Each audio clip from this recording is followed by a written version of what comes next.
पियऊ ठार बानी दुअरिया बोलाई कैसे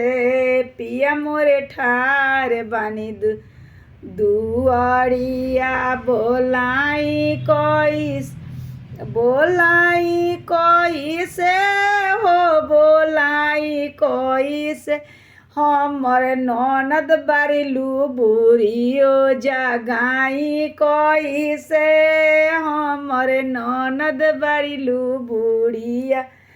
जगाई कैसे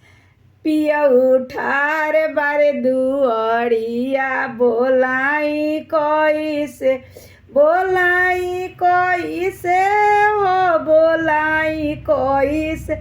अपना दिलावा के बतिया बताई कैसे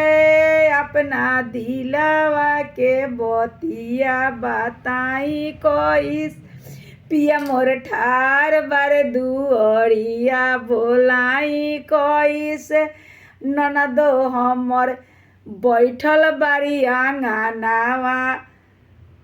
उनकरा के कहीं कैसे ननदो बारा बारिलू बुढ़िया बताई कैसे।